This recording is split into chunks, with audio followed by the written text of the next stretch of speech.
Hello and thank you for joining us for Northwest Newsweek. I'm Riley McManus. Flooding continues to plague communities across the Northwest, with states of emergency being declared in Red Lake, Kenora, and Fort Frances. Several area highways have been closed as a result of high water levels, which have also put strains on water management plans in several communities, threatening both residents and infrastructure. Adam Riley has the latest.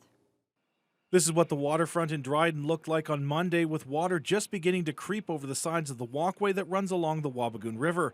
And by Wednesday, it had completely submerged. This only represents a tiny calm snapshot of the situation, as less than 100 meters away, a raging torrent flows. At the top of the Domtar Dam, the water is almost cresting over the structure as it attempts to regulate the flow.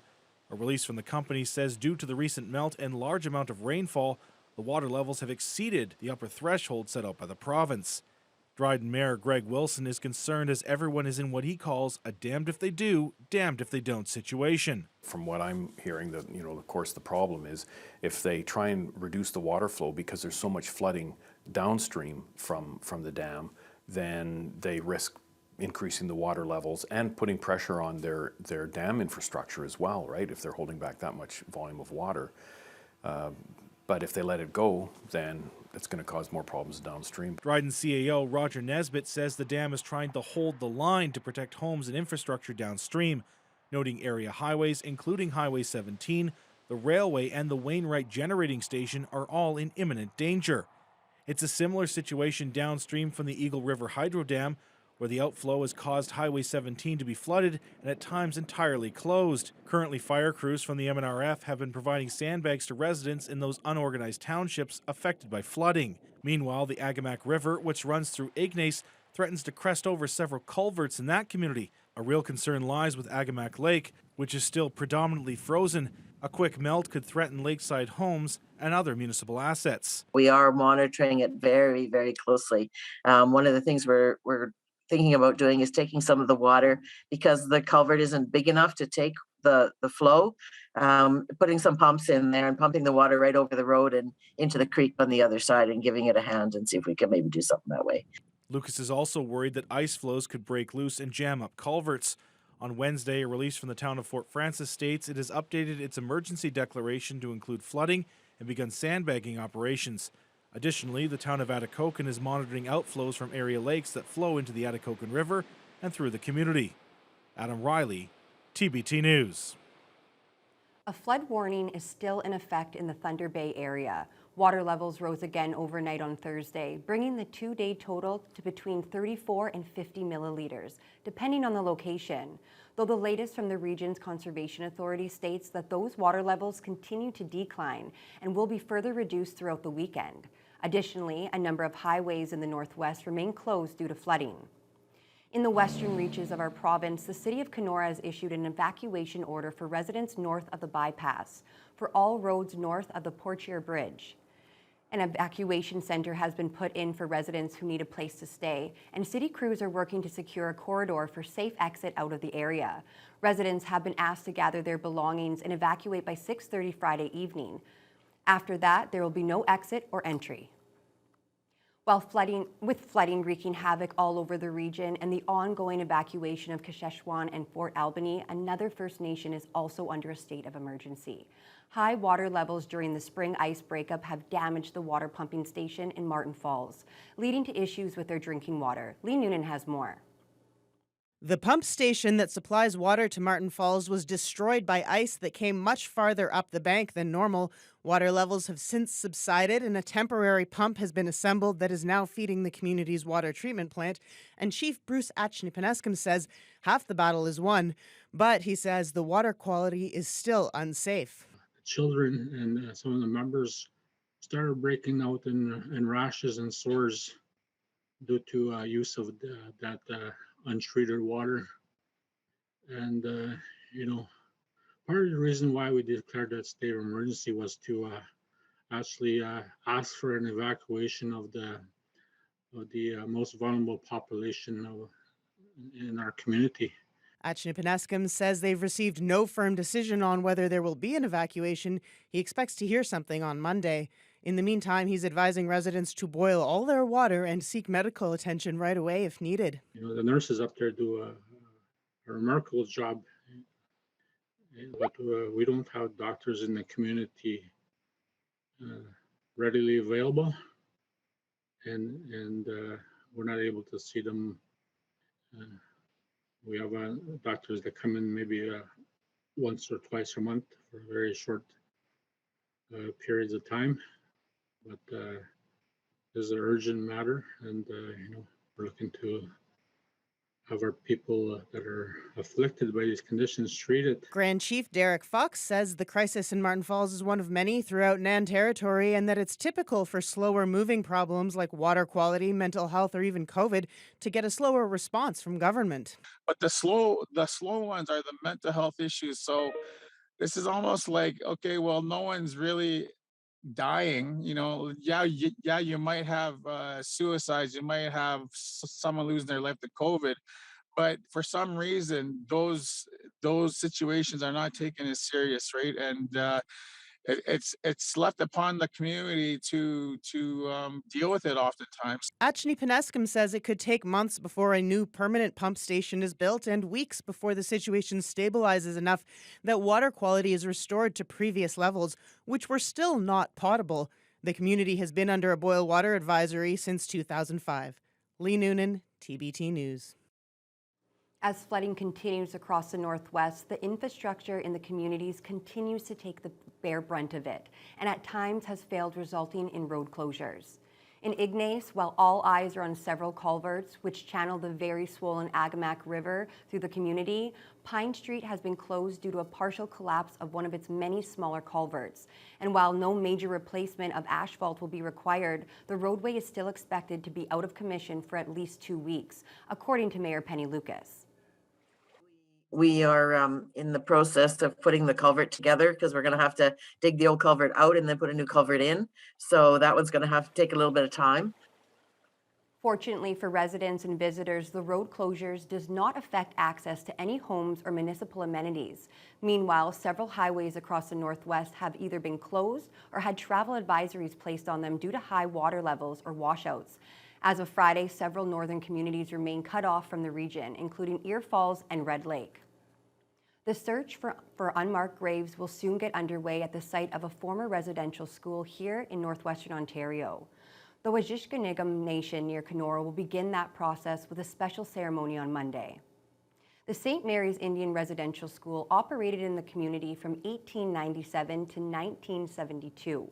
More than 6,100 children from several First Nations in the Northwest and Manitoba attended the institutions. Records from the Truth and Reconciliation Commission show at least 36 of those children never made it home, but survivors believe that number is much higher.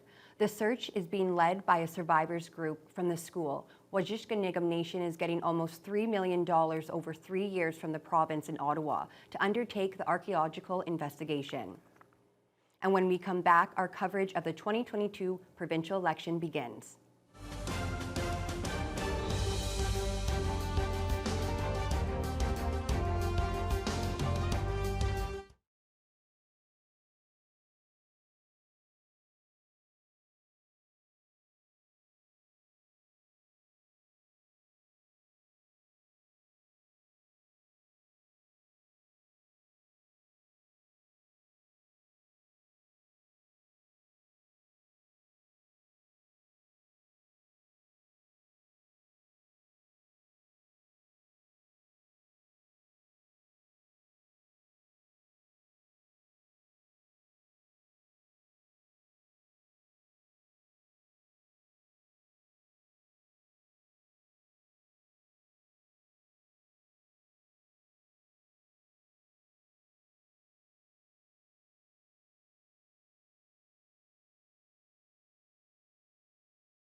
The nomination period is now closed for the upcoming provincial election. Here in the Northwest, there are plenty of candidates to choose from in most ridings.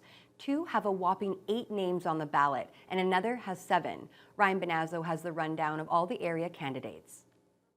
Starting off in Thunder Bay Superior North in alphabetical order, Adam Cherry is running for the Consensus Party.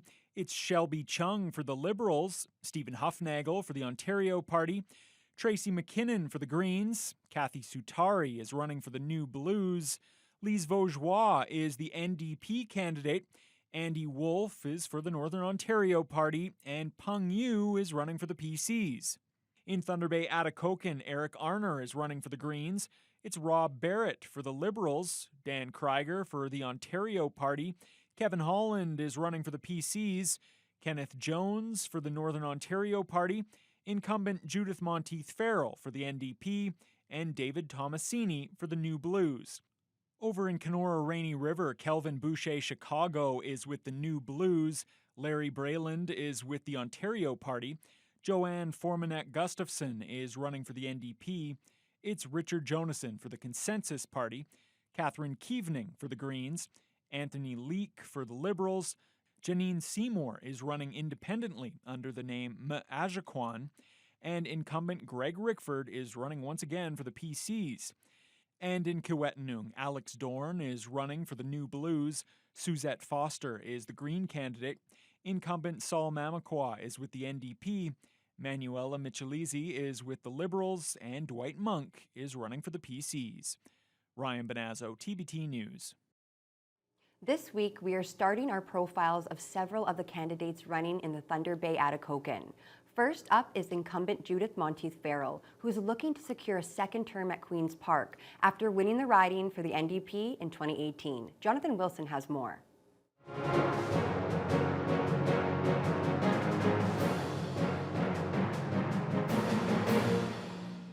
Judith Monteith Farrell was elected MPP of Thunder Bay Atikokan 4 years ago, beating out longtime Liberal Bill Morrow by just 81 votes. She's hoping to once again be a voice for the region at Queen's Park. Monteith Farrell says her experience in the legislature is a valuable tool to help influence change and to get things done in the north. The experience is valuable. What is important too to remember though is your morals and your values. That's what you're bringing to Queen's Park. And so someone who doesn't have experience brings that heart. But when you have experience, then you have far better chance of sort of influencing change. Monteith Farrell says there's still a lot more work that she has to finish in this riding, with some of the issues she wants to focus on being healthcare accessibility and affordable living. They're suffering needlessly, and we need to improve that. We need to ensure that people can raise their families and have the ability to really pay for the things that they need to pay for and access to the things they need, like housing, like electricity, regulating the cost of gasoline. Monteith Farrell says her track record and diligence make her the best choice to represent Thunder Bay Atikokan, and she says the NDP is the party that has the people that understand the North and will bring their issues forward. Jonathan Wilson, TBT News. Up next, Progressive Conservative Kevin Holland looks to increase the number of ridings held by his party here in the Northwest. Jessica Clement has more. PC candidate Kevin Holland has been the Reeve and then mayor of Conwy Township for the last 25 years. He says his years of experience make him well informed on the issues in Thunder Bay Atikokan and have given him the knowledge on how things work at the provincial level. Holland says that coming out of the pandemic, one thing the government needs to focus on is building the economy in order to sustain healthy communities. Other issues that Holland would like to address is healthcare and mental health. We've seen a lot of investments being made in those two fields, particularly by the Ford government, but there's more work to be done. And I want to make sure we have a strong voice at the table, not just telling them what we need, but explaining to them why we need it. Holland recognizes that the Thunder Bay area hasn't elected a PC candidate in nearly 4 decades, but he thinks now is the right time. We've seen what we get without a PC representative at the table. And we've fallen off the map, unfortunately. I've seen the last 4 years under the PC government, though, that they're starting to recognize Thunder Bay. I've seen this Ford government not only listening to what we're advocating to them for, but they're actually putting things into place. And that's been very encouraging for me. Jessica Clement, TBT News. Prior to losing it in 2018, the Thunder Bay Atikokan riding was held by the Liberals, and in 2022, Rob Barrett intends to retake the riding for the party in his first ever campaign. Mitchell Ringos brings us this candidate's profile. Rob Barrett is a social worker by trade and has served as an executive director for a number of nonprofit agencies in Thunder Bay. Barrett was asked by the Liberals in early March to run in this upcoming election, and he's looking forward to bringing his enthusiasm, knowledge, and experience to the riding. Barrett says if elected, he would focus on many issues including housing, affordability, climate, healthcare, and long-term care facilities. And he also wants to focus on local schools. And also with our education, we need to cap the size of students in classrooms. We need to hire more teachers. We need to hire more special ed teachers and support personnel who can help our youth who've really struggled during the past 2 years because of the pandemic. So it's a very ambitious platform, but it's one that I think is quite achievable. Barrett says he plans to bring a fresh look to the riding and is the best choice to represent Thunder Bay Atikokan. He feels that he can create meaningful opportunities to improve the quality of life for everyone and together accomplish great things. The Liberal one is an especially inclusive platform, and one that, as I said, is quite achievable, and one that I think will come in on budget at least a year before the Conservatives have projected them balancing theirs. So I'm very excited by the prospect of that. Mitchell Ringos, TBT News. The only seat in Queen's Park held by the Green Party is that of leader Mike Schreiner, but Eric Arner is hoping to change that come June 2nd. Jessica Clement has this candidate's profile. Eric Arner is an Atikokan high school teacher who has called Northwestern Ontario his home for a decade. Even though it's his first time running in an election, he says he and the Green Party have a lot to offer voters. Arner has developed a deep connection with farmlands and forests in this region, and he intends to preserve and protect them. Arner also wants to focus on making life more affordable for everyone, in particular when it comes to housing. The Green Party has one of the most ambitious plans in that sector as well. And in fact, that's one of those ideas other parties have kind of jumped on, and when they saw our numbers for housing and new housing starts and supported housing, then other parties have jumped in and adjusted their numbers to try and keep up with that. Arner says despite being new to the game, he has been paying close attention to politics and knows what issues matter to people in the riding. And despite being the underdogs, Arner is hoping voters will give him and the Green Party a chance here. I know myself and other people I've been talking to when we've been out canvassing, it's just so true that once all those people meet down in Toronto, they seem to forget about how big and how far away we are up here. And our issues are different. We need people up here that are a strong voice. Jessica Clement, TBT News. Coming up after the break, a paramedic from the region returns after volunteering to help those suffering in Ukraine. I can't sit here on the sidelines knowing that civilians and the general population are suffering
The images and stories coming out of Ukraine have invoked a variety of reactions, from heart-wrenching to full outrage.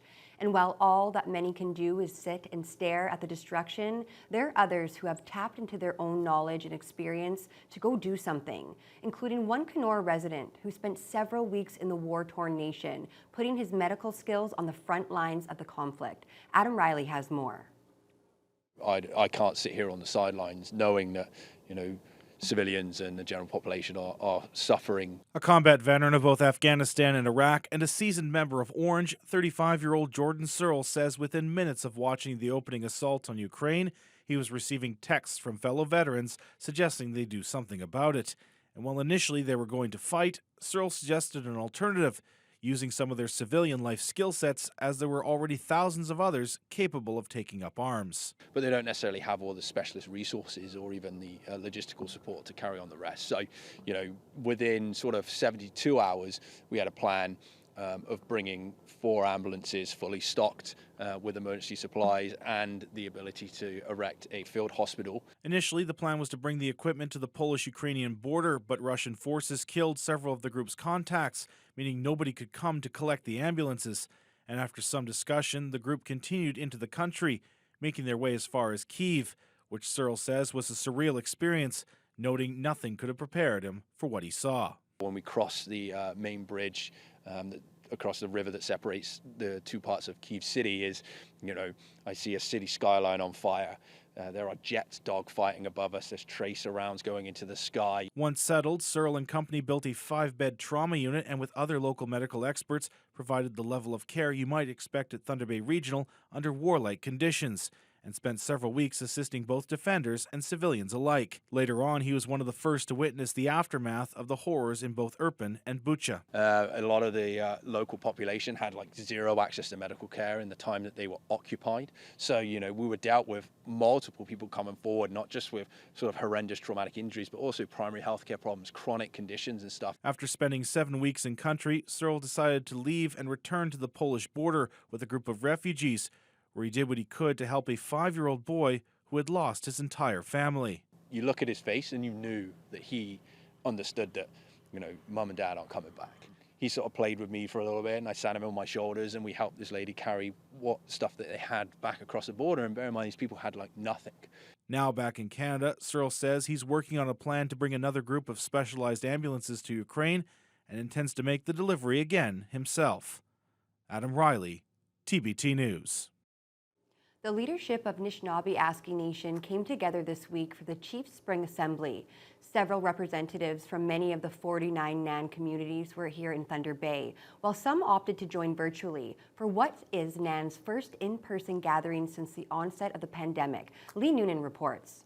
Grand Chief Derek Fox welcomed representatives from NAN's 49 member nations, some joining virtually, as well as special guests including AFN National Chief Roseanne Archibald and Regional Chief Glenn Hare, and infectious disease specialist Dr. Isaac Bogosh, who is being thanked for his service to NAN throughout the pandemic. Indeed, with testing and masking procedures in place, Fox says it's great to see people again, but that COVID is still a major concern. We don't want to be the cause of someone causing an outbreak in one of our communities, and safety is our #1 priority. But other than saying that, it's great to see the people here. It's great to have that face-to-face. I think we're very, very tired of the Zoom meetings, the virtual meetings, doing meetings in our PJs. We're very happy to be here.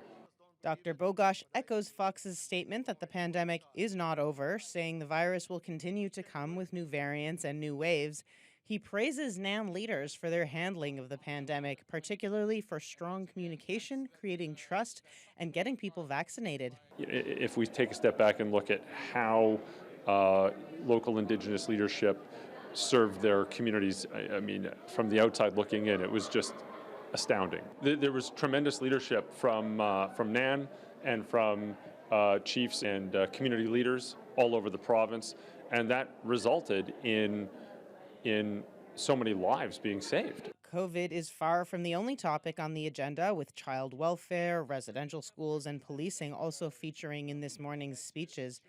Fox says the goal of the assembly is to provide transparency, updating chiefs on NAN's work and getting their direction on several files. For him, climate change is top of mind with the evacuation of Shawinigan and the threat posed by flooding and forest fires. How do the NAN chiefs, how does Anishinaabe Nation, with this vast land and territory, contribute to that fight, to awareness of climate change and ensuring that there's a future for our children? Lee Noonan, TBT News. And that wraps up Northwest Newsweek. Thank you so much for joining us.